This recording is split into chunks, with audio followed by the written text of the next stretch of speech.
Okay, let's have a go at this Gantt chart business. We haven't actually covered it in class yet, so this might be a great opportunity for you to learn how to do it. And it's actually quite easy, but it's a bit laborious. So let's have a look. On the grid in the answer book, draw a cascade or Gantt chart for the process. Let's see what we're given. We're given this kind of thing in the answer book, and we're supposed to transfer the data from our little creation here to that chart.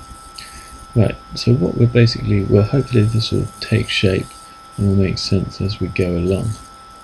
Okay, let's have a go. Now what we're going to do is we're going to take the critical path first. What this chart is basically going to do is it's going to illustrate when things have to happen and how much slack there is, how much room we've got to play with each activity in a really kind of visual and pleasing way. So obviously the critical path is the sequence of activities for which there's no slack at all. They all have to be done one after the other, otherwise the project is delayed. So that is A, which takes 10, then the dummy, then we've got I, which takes 9. So let's just put a couple of those on. This is how we're going to do it. Oh, okay. Let me grab a ruler. A takes 10. So we'll put it like this.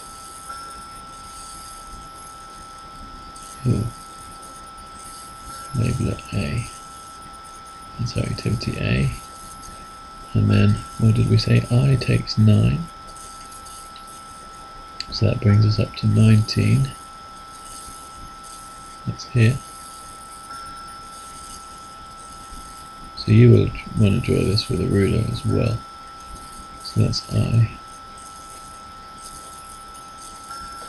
Then what else have we got? Yeah, we don't put the dummy in because it has no weight. It doesn't really exist, so to speak. K takes 7. So let's put that one on. Well, let's do it in 2. So K takes 7, M takes 8. So K takes 7, well 19 plus 7 will bring us up to 26. That's K. And we said M takes 8. So 26 plus 8, that's 34.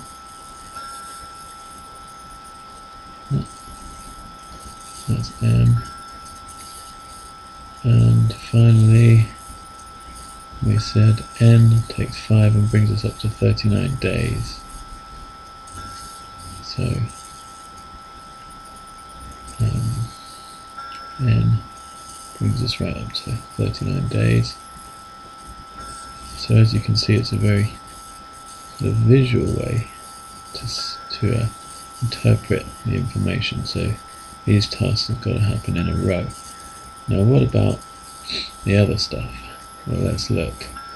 B can start at 0 and can finish as late as 5, when itself it only takes 4. So this is basically a visual representation of the float, which I explained in the last video. Exactly the same thing. So B starts at 0, takes 4. So we can put that on like this. Starts at 0, takes 4. That's B. And what we can say is there's an extra day to play with at the end because we can finish up to day 5. So we've got a little bit of float in there, float of 1. Okay. Let's look at the next. Let's look up here. The next biggest number is 10. So the activity C starts at. No, excuse me. We want to start here, don't we? Because we can leave here as early as 4. So activity D can start as early as 4 and takes 4 itself, but can finish as late as 10. So let's put that on. D can start at 4, only takes 4, so That brings us up to, oops, brings us up to 8. That's D. We can actually finish as late as 10. So we've got a bit of a float of 2 there. So we shade that in to show there's a float of 2 days. Next activity, E, also can start as early as 4 and can finish as late as 19, and E is 14 in itself. So let's put that on. E can start as early as 4, so we can take a new space for it. Takes 14, so it can go up to 18. So it's 14 long. That's E. And in fact, I think we said it could finish as late as 19. So we've got a float of 1 there, like so. So going back, see what's next. See, the nice thing about the Gantt chart is you want it really to end up with a kind of cascading chart coming down like this. So you want to really choose your starting points in order, but actually you won't lose marks if you don't, but it looks better and it's, feels more in keeping with the idea of a cascade chart. So let's see what's the next thing we should pick. Well, we picked stuff that starts at 4. Now let's look at stuff that starts at 10. So we've got C, it's 10 long, so it's 5 long and it starts at 10, it can finish as late as 19. So, what have we got here? Completely forgotten. C starts at 10 and it's 5 long. So this time we got 10, it's 5 long, so it'll take us up to 15. Let's see. What did we say? It could finish as late as 19. So we'll put on this little bit on the end to show we could take it up to 19. Slide around in there. That much. The dummy doesn't count because it's nothing, doesn't really exist. So then we've got a choice of stuff that starts at 15 or stuff that starts at 10. Well, 10's smaller, let's go with that. We've got the activity H, which is 10 long, and it can finish as late as 24. Activity H starts at 10. It's 10 long, so it goes up to 20. It can finish as late as 24. So it can go up to 24. Therefore it's got a float of 4. Next one, as you can see, this can actually be quite a laborious and long process, but this is likely to be at the very end of your exam. It's quite easy once you get the hang of it, so hang in there and just try and get it done. Where were we? I can start at 10, is 9 long, we can finish at 19, that's on the critical path. Oh, it's on the critical path, therefore we must have already put it on, so we don't have to worry about I. Now, thinking about stuff that starts, what have we done, 15? No, we haven't done 15 yet, so we'll go from here. Stuff that starts at 15, that's F and G. 15 can end at 34, so let's put F on. Starts at 15, it takes 15, so that brings us up to 30. It can actually go up to 34. So that would be F, colour in the float. G starts at 15, takes 3, can finish as late as 24. So G starts at 15, get that thingy, only takes 3 days, so it takes us up to 18. It can finish as late as 24. So quite a big float, we already agreed the float was 6. and G from earlier. So shade that in. Here's G. What else has got to happen? Alright, stuff that starts at 19, that's the next biggest. So we've got K, that's on the critical path, so that must have already been done. Indeed, we have already done K. So L from 19 takes 13, so that would bring us up to 32. Is that correct? Yeah, 32. Let's put that on 19 to 32 for L. 19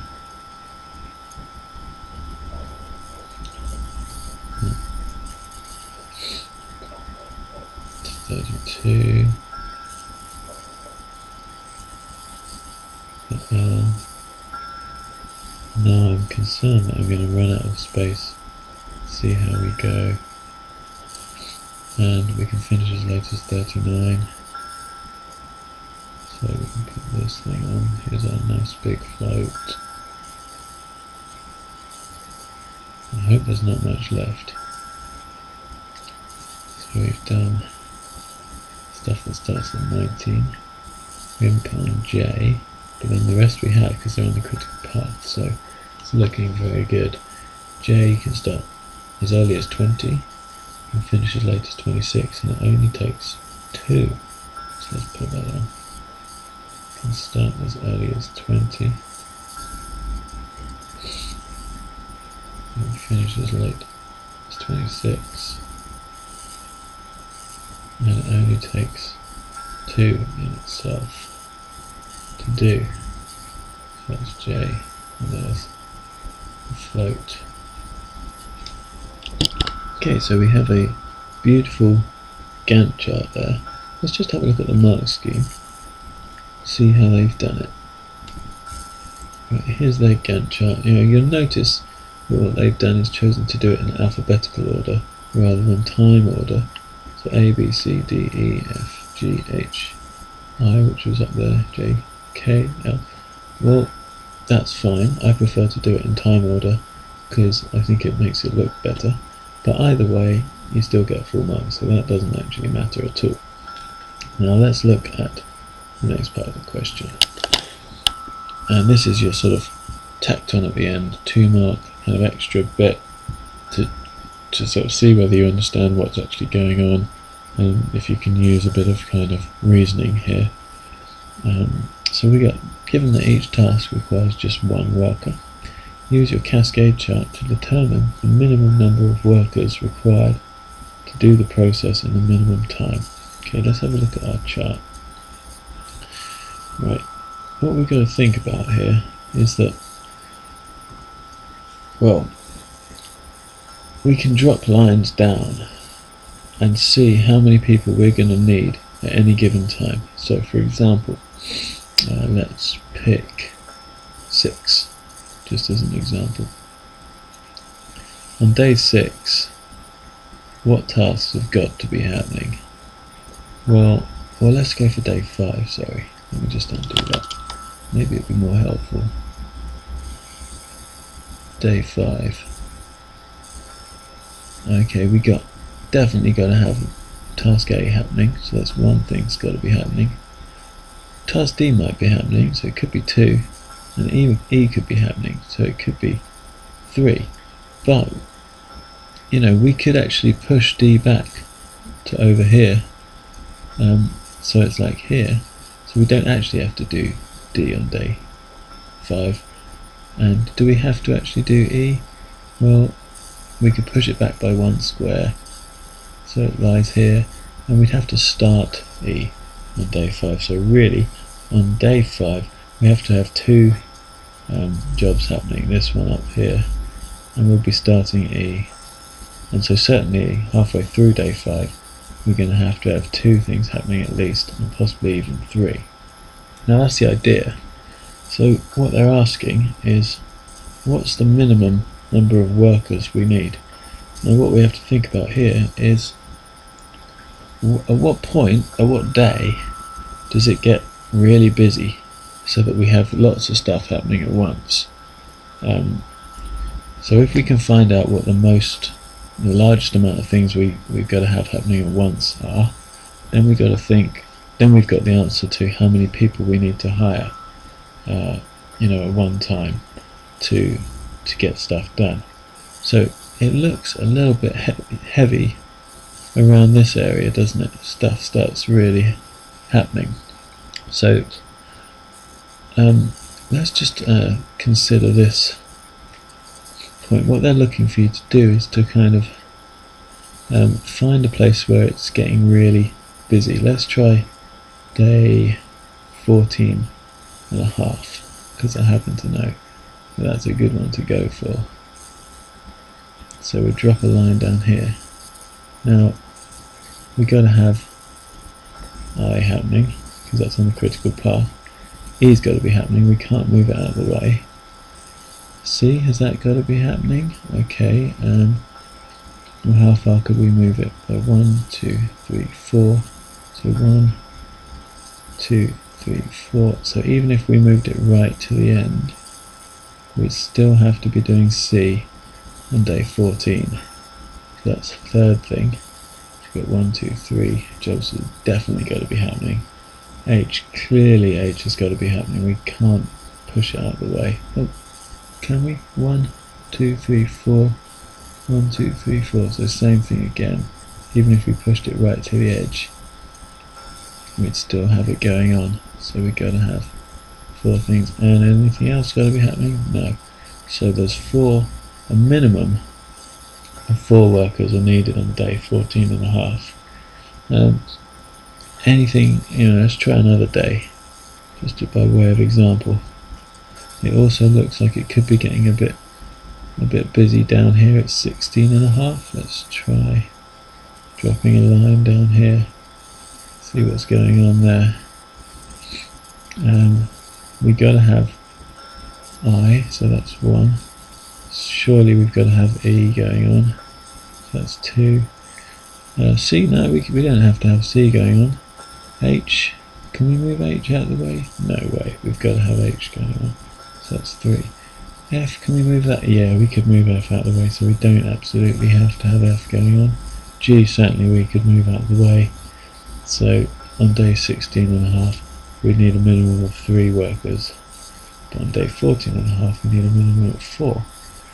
And you can kind of tell by looking around that there's nowhere else where it's going to get as bad, or it's certainly going to get no worse than day 14.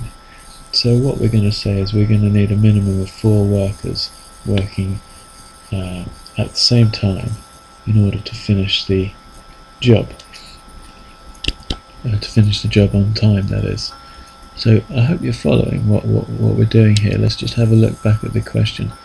Use a cascade chart to determine the minimum number of workers required to complete the process in the minimum time. Okay, let's just review what we've said. The minimum time is 39 weeks. Now when it gets busy, we said that at day 14 and a half, unless we had all 4 jobs going on at once, there's no way that we would be able to keep things within the bounds of our Gantt chart, and so it would kind of spill over. We'd have to maybe compromise on our schedule. So what we're going to say is that we need, on day 14 and a half, 4 workers all working simultaneously to complete the job.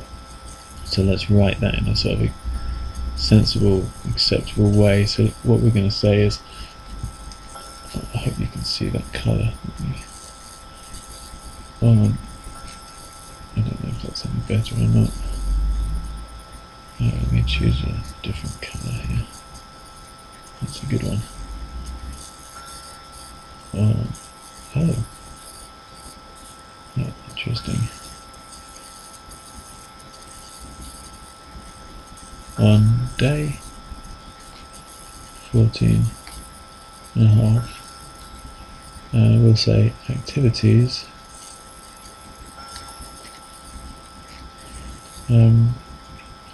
I, E, did we say C? and H must be happening.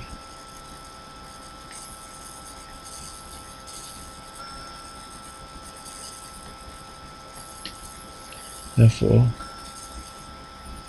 let's use the 3 dots to make us look professional. We need a minimum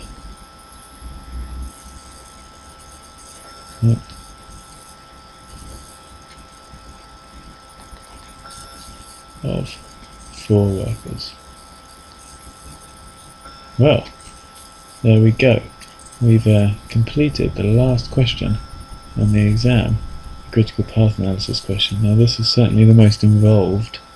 This topic and linear programming is certainly the most complex. But if you can follow that, and if you can do some examples for yourself, I'm sure you'll be able to get to grips with it, and you'll find that it's not actually that bad.